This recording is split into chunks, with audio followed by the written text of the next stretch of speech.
आकाशवाणी।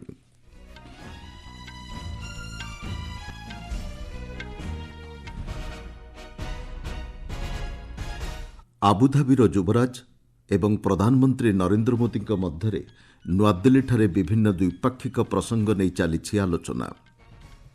कोलकाता महिला डाक्तर दुष्कर्म एवं हत्या घटना आसंता 17 तारिख सुधा सानी तदंत रिपोर्ट दाखल करने को सीबीआई को निर्देश देले सुप्रीमकोर्ट। अर्थमंत्री निर्मला सीतारमण अध्यक्षतार नुआदिल्ली बसी जीएसटी परिषदर 54तम बैठक। नाइजेरिया रे एक पेट्रोल टैंकर विस्फोरण में 48 जनकर मृत्यु एवं ओडिशा आंध्रप्रदेश और यानम उपकूल में अति प्रबल वर्षा नहीं सतर्क सूचना जारी कला पाणीपाग विभाग। एथर संपूर्ण संवाद सह मु मलय रंजन मिश्र। आबुधाबीर युवराज शेख खलील बिन मोहम्मद बिन जायद अल नाहिया एवं प्रधानमंत्री नरेंद्र मोदी मध्य नुआदिल्ली विभिन्न द्विपाक्षिक प्रसंग नहीं आलोचना चली। विभिन्न क्षेत्र में द्विपाक्षिक संपर्क को सुदृढ़ तथा व्यापक करने नहीं बैठक में आलोचना होउछि। 3 दिनिया भारत गस्तर आसी श्री नाहिया गतकाली नुआदिल्ली में पहुंची। आबुधाबीर युवराज भावे नाहियांकर यह होउछि प्रथम भारत गस्त। तांको सह संयुक्त अरब एमिरेट्स मंत्रिमंडलर अनेक सदस्य एवं शिल्पपति गोष्ठी आसिछन्ति। श्री नाहिया एक वाणिज्य सम्मेलन में जोगदेवा पई आसंता काली मुंबई गस्त करिवे। भारत एवं संयुक्त अरब एमिरेट्स मध्य व्यापक रणनीतिक भागीदारिता रही। वाणिज्य पुंजीनिवेश जोगाजोग शक्ति प्रजुक्तिविद्या शिक्षा एवं संस्कृति क्षेत्र में दुई देश मध्य संपर्क दृढ़ रही। युवराजकर यह गस्त संपर्क को अधिक सुदृढ़ करिब एवं नूतन क्षेत्र में भागीदारिता पई मार्ग उन्मुक्त करिब बोली आशा करा जाउछि। भारत एवं संयुक्त अरब एमिरेट्स मध्य गत 2022-23 आर्थिक वर्ष में वाणिज्य कारोबार $85 बिलियन को वृद्धि पाइथिला। चीन एवं अमेरिका पर से वर्ष संयुक्त अरब एमिरेट्स भारतर तृतीय सर्वाधिक वाणिज्य सहयोगी राष्ट्र भाव उभा होइतिला। कोलकातार आरजीकर मेडिकल कॉलेज हॉस्पिटल महिला डाक्तर दुष्कर्म एवं हत्या घटना सुप्रीमकोर्ट आसंता 17 तारिख सुधा सानी तदंत रिपोर्ट दाखल करने को सीबीआई को निर्देश देइछन्ति। प्रधान विचारपति जस्टिस डीवाई चंद्रचूड़, जस्टिस जेबी पारदीवाला एवं जस्टिस मनोज मिश्रांक खंडपीठ में शुणाणी होइछि। सुप्रीमकोर्ट एही मामलाटी को निज आड़ ग्रहण कर शुणाणी करुछन्ति। एम्स एवं अन्य एक केन्द्रीय परीक्षा केन्द्र द्वारा अलगा फरेन्सिक रिपोर्ट प्रस्तुत करा जायथिबा CBI solicitor general Tushar Mehta CBI पक्षर एवं वरिष्ठ आईनजीवी कपिल सिब्बल पश्चिमबंग सरकार तरफ मामला परिचालना करुछन्ति। मामलार परवर्ती शुणाणी आसंता 17 तारिख को धार्य करा जायछि। द्रव्य और सेवाकर जीएसटी परिषदर 54तम बैठक आज नुआदिल्ली में अनुष्ठित होइछि। अर्थमंत्री निर्मला सीतारमण अध्यक्षतार चलिथिबा एही बैठक में विभिन्न क्षेत्र में द्रव्य और सेवाकर नहीं आलोचना करा जाउछि। जून मासरे अनुष्ठित बैठक में परिषदर केतोटी क्षेत्र में जीएसटी परिमाण समान रखिथिला। स्टील लौह एवं आलुमिनियम निर्मित दुग्ध पात्र क्षेत्र में 12% जीएसटी लागू करने को सुपारिश होइथिला। तेबे भारतीय रेलवे द्वारा प्रदत्त केतक सेवा को जीएसटी परिसरभुक्त करा जाई नाही। सेथिमध्यरे प्लाटफर्म टिकेट एवं प्रतीक्षालय सेवा को बाद दिया जाइथिला। भारत अमेरिका सेनार मिलित समराभ्यास आज आरंभ होइछि। राजस्थान बेकानेर स्थित महाजन फील्ड फायरिंग रेंज रे पूर्वाह्न 10:30 प्यारेड समारोह सह यह अभ्यास आरंभ होइछि। भारतीय सेनार दक्षिण पश्चिम कमांड एवं अमेरिका सेनार प्राय 1200 सैनिक एथिरे अंशग्रहण करुछन्ति। आसंता 15 दिन पर्यंत अनुष्ठित हेबाकु थिबा एही अभियान रे उभय देशर सैनिक युद्ध रणनीति नहीं समराभ्यास करिवे। एही अभ्यास रे प्रथम थर पई अमेरिकार high mobility artillery rocket system प्रदर्शित होइछि। एहार लक्ष्यभेदी क्षमता 310 किलोमीटर रहिथिबा जଣାपड़िछि।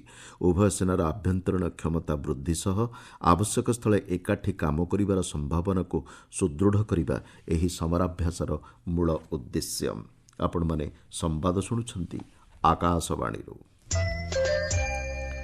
नाइजेरिया स्थित नाइजर एक व्यस्तबहुल राजपथरे गोटे पेट्रोल टैंकर विस्फोरण घटू 48 जनकर मृत्यु होइछि। सेठाकार जरूरीकालीन परिचालन एजेन्सी पक्षर मिलिथिबा सूचना अनुसार एक गोरु बोझई ट्रक सह टैंकरटीर मुहांमुही धक्का हेबारु एही दुर्घटना होइछि। अग्निकांड जोगु अन्य 2टी जान मध्य जळि जाइछि। तेबे विस्फोरण होइथिबा टैंकर एकाधिक लोकंकर मृतदेह रहिथिबार अनुमान करा जाउछि। सेगुड़िक उद्धार करबा पई प्रयास जारी रहिछि बोली संस्था पक्षरु कुहा जाइछि। ଆଲଜେରିଆ ରାଷ୍ଟ୍ରପତି ନିର୍ବାଚନରେ ବର୍ତ୍ତମାନର ରାଷ୍ଟ୍ରପତି ଅବଦୁଲ ମାଜିଦ୍ ତବଉନ୍ ବିଜୟୀ ହୋଇଥିବା ସେଠାକାର କର୍ତ୍ତୃପକ୍ଷ ଘୋଷଣା କରିଛନ୍ତି। ତେବେ ଭୋଟ ଗଣତିରେ ଅନିୟମିତତା ହୋଇଥିବା ନେଇ ଅଭିଯୋଗ ହୋଇଛି। ଏହି ନିର୍ବାଚନରେ ପଞ୍ଜୀକୃତ ଭୋଟରଙ୍କ ମଧ୍ୟରୁ ଅଧାରୁ କମ୍ ମତଦାନ କରିଥିବା ଜଣାପଡ଼ିଛି। ସରକାରୀ ଭାବେ ପ୍ରକାଶିତ ପ୍ରାଥମିକ ଫଳାଫଳ ଅନୁଯାୟୀ ରାଷ୍ଟ୍ରପତି ତବଉନ୍ଙ୍କୁ 95% ଭୋଟ ମିଳିଛି। ଦ୍ୱିତୀୟ ପର୍ଯ୍ୟାୟ ଭୋଟ ଏଡ଼ାଇବା ପାଇଁ ଏହି ପ୍ରତିଶତ ଯଥେଷ୍ଟ ବୋଲି କୁହାଯାଉଛି। ଅନ୍ୟ ଦୁଇ ପ୍ରତିଦ୍ୱନ୍ଦ୍ୱୀ ଆଦିଲାଲି ହାସାନି ସେରିଫ୍ 3% ଏବଂ ୟୁସୁଫ୍ରୁ ଓଚିଚେ 2% ଭୋଟ ପାଇଥିବା ଘୋଷଣା କରାଯାଇଛି। ହାସାନି ଚେରିଫ୍ କହିଛନ୍ତି, ମତଦାନ କେନ୍ଦ୍ର ଅଧିକାରୀଙ୍କୁ ଫଳାଫଳ ବୃଦ୍ଧି କରିବା ପାଇଁ ଚାପ ପ୍ରୟୋଗ କରାଯାଇଥିଲା। ତେବେ ସେଠାକାର ନିର୍ବାଚନ ଆୟୋଗ ମୁଖ୍ୟ ମହମ୍ମଦ ଚାର୍ଫି କହିଛନ୍ତି, ସ୍ୱଚ୍ଛ ଏବଂ ନିରପେକ୍ଷ ମତଦାନକୁ ସୁନିଶ୍ଚିତ କରିବା ଲାଗି ଆୟୋଗଙ୍କ ପକ୍ଷରୁ ସମସ୍ତ ପ୍ରକାର ଆବଶ୍ୟକ ପଦକ୍ଷେପ ଗ୍ରହଣ କରାଯାଇଥିଲା। ନେପାଳରେ ଲଗାଣ ବର୍ଷା ଏବଂ ଭୂସ୍ଖଳନ ଯୋଗୁଁ ବିଭିନ୍ନ ଅଞ୍ଚଳରେ ସଡ଼କ ଯୋଗାଯୋଗ ବ୍ୟାହତ ହୋଇଛି। ଭୂସ୍ଖଳନ ଯୋଗୁଁ ଅବରୋଧ ହୋଇ ରହିଥିବା କର୍ଣ୍ଣାଲି ରାଜପଥକୁ ପରିଷ୍କାର କରି ଯାତାୟାତ ସ୍ୱାଭାବିକ କରାଯାଉଛି। ଚଳିତ ମୌସୁମୀ ଋତୁରେ ଲଗାଣ ବର୍ଷା ଏବଂ ଭୂସ୍ଖଳନ ଯୋଗୁଁ ଜୁମ୍ଲା, କାଲିକୋଟ ଏବଂ ମୁଗୁଠାରୁ ସୁରକ୍ଷେତ, ନେପାଳଗଞ୍ଜ ଏବଂ କାଠମାଣ୍ଡୁକୁ ସଡ଼କ ଯୋଗାଯୋଗ ବ୍ୟାହତ ହୋଇଛି। ଜର୍ଜରକୋଟର ଧୁମାଠାରେ ଭୂସ୍ଖଳନରେ ନିଖୋଜ ହୋଇଥିବା ଦମ୍ପତିଙ୍କର ମୃତଦେହ ଉଦ୍ଧାର କରାଯାଇଛି ବୋଲି ପ୍ରଶାସନ ପକ୍ଷରୁ ସୂଚନା ଦିଆଯାଇଛି। ଜୋର୍ଡାନ ଏବଂ ୱେଷ୍ଟବ୍ୟାଙ୍କ ସୀମାନ୍ତ ଅଞ୍ଚଳରେ 3 ଜଣ ଇସ୍ରାଏଲ ନାଗରିକଙ୍କୁ ଗୁଳି କରି ହତ୍ୟା କରାଯାଇଥିବା ଜଣାପଡ଼ିଛି।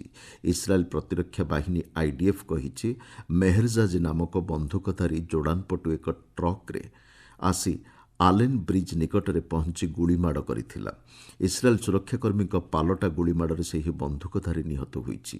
ତେବେ ବିସ୍ଫୋରକ ସାମଗ୍ରୀ ରହିଥିବା ସନ୍ଦେହରେ ଟ୍ରକ୍ଟିକୁ ମଧ୍ୟ ଯାଞ୍ଚ କରାଯାଇଛି ବୋଲି ଆଇଡିଏଫ୍ କହିଛି। ଉଭୟ ପଟୁ ସୀମାନ୍ତ ଅଞ୍ଚଳକୁ ସିଲ୍ କରିଦିଆଯାଇଛି। ତେବେ ଇସ୍ରାଏଲ ନିୟନ୍ତ୍ରିତ ଏହି ଅଞ୍ଚଳରେ ଘଟିଥିବା ଗୁଳିମାଡ଼ ଘଟଣାର ତଦନ୍ତ କରାଯାଉଛି ବୋଲି ଜୋର୍ଡାନ ସେନା ସୂଚନା ଦେଇଛି। ଆକାଶବାଣୀର ଦ୍ୱିଭାଷିକ ଫୋନ୍ ଇନ୍ କାର୍ଯ୍ୟକ୍ରମ ପବ୍ଲିକ୍ ସ୍ପିକ୍ରେ ଆଜି ରାତି 9:30ଟାରେ ସୌରଶକ୍ତି ବ୍ୟବହାରକୁ ପ୍ରୋତ୍ସାହିତ କରିବା ଲକ୍ଷ୍ୟରେ ସରକାରୀ ପଦକ୍ଷେପ ଶୀର୍ଷକ ଆଲୋଚନାର ପ୍ରସାରଣ କରାଯିବ। ନୂତନ ଓ ନବୀକରଣ ଉର୍ଜା ମନ୍ତ୍ରଣାଳୟର ଉପଦେଷ୍ଟା ଡକ୍ଟର ଅରୁଣ କୁମାର ତ୍ରିପାଠୀ ଏବଂ ଜାତୀୟ ସୌରଶକ୍ତି ସଂସ୍ଥାର ମହାନିର୍ଦ୍ଦେଶକ ପ୍ରଫେସର ମହମ୍ମଦ ରିହାନ ଆଲୋଚନାରେ ଅଂଶଗ୍ରହଣ କରିବେ। କାର୍ଯ୍ୟକ୍ରମ ସମୟରେ ଶ୍ରୋତାମାନେ ସେମାନଙ୍କର ପ୍ରଶ୍ନ ପଚାରିପାରିବେ। ଏଥିପାଇଁ ସେମାନଙ୍କୁ 0112342105 ଏବଂ 011233144444 ନମ୍ବରକୁ ଡାଏଲ୍ କରିବାକୁ ପଡ଼ିବ। ଏହା ବ୍ୟତୀତ ଶ୍ରୋତାମାନେ 9289094044 ନମ୍ବରକୁ ହ୍ୱାଟ୍ସଆପ୍ ଏବଂ ସାମାଜିକ ଗଣମାଧ୍ୟମ ଏକ୍ସରେ ହାଶଟ୍ୟାଗ୍ AskAIR ମାଧ୍ୟମରେ ପ୍ରଶ୍ନ ପଚାରିପାରିବେ। ଆଜି ରାତି 9:30ଟାରେ ଆକାଶବାଣୀ ଗୋଲ୍ଡ ଚ୍ୟାନେଲ୍ ଏବଂ ଅତିରିକ୍ତ ଫ୍ରିକ୍ୱେନ୍ସିଗୁଡ଼ିକରୁ ଏହା ଶୁଣାଯାଇପାରିବ। ଏହା ବ୍ୟତୀତ ଆମର ୱେବ୍ସାଇଟ୍ newsonair.gov.in ଏବଂ YouTube channel news on AIR ଅଫିସିଆଲ୍ରେ ମଧ୍ୟ ଏହି କାର୍ଯ୍ୟକ୍ରମ ଉପଲବ୍ଧ ହେବ। ଜାମ୍ମୁ କାଶ୍ମୀରର ରାଜୌରୀ ଜିଲ୍ଲାର ନିୟନ୍ତ୍ରଣ ରେଖା ନିକଟରେ 2 ଜଣ ଆତଙ୍କବାଦୀଙ୍କର ସୁରକ୍ଷାକର୍ମୀଙ୍କ ଗୁଳିମାଡ଼ରେ ମୃତ୍ୟୁ ହୋଇଛି। ଅନ୍ଧାରର ସୁଯୋଗ ନେଇ ଅନୁପ୍ରବେଶ କରିବାକୁ ଚେଷ୍ଟା କରୁଥିବା ବେଳେ ଏହି ଆତଙ୍କବାଦୀଙ୍କ ସହ ସୁରକ୍ଷାକର୍ମୀଙ୍କର ଗୁଳି ବିନିମୟ ହୋଇଥିଲା। ସେହି ଅଞ୍ଚଳରେ ତଲାସୀ ଅଭିଯାନକୁ ଜୋରଦାର କରାଯାଇଛି। ତଲାସୀ ଅଭିଯାନ ଅପରେସନ୍ କାଞ୍ଚି ଦ୍ୱାରା ବିପୁଳ ପରିମାଣର ଅସ୍ତ୍ରଶସ୍ତ୍ର ଜବତ ହୋଇଥିବା ସେନା ପକ୍ଷରୁ କୁହାଯାଇଛି।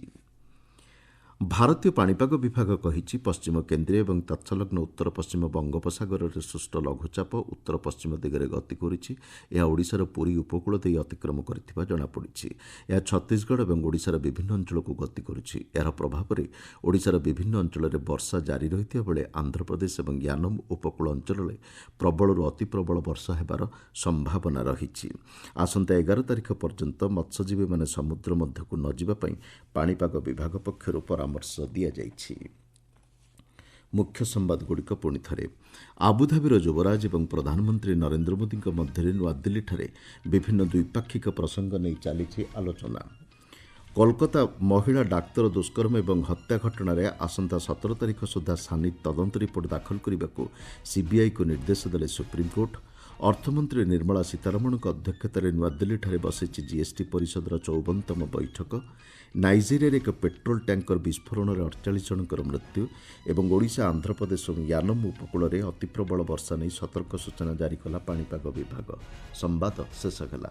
ଅଧିକ ସମ୍ବାଦ ପାଇଁ ଆପଣମାନେ newsonair.gov.in ୱେବ୍ସାଇଟ୍ ଏବଂ ନ୍ୟୁଜ୍ ଅନ୍ ଏଆଇଆର୍ ଆପ୍ରେ ଲଗ୍ଇନ୍ କରିପାରିବେ।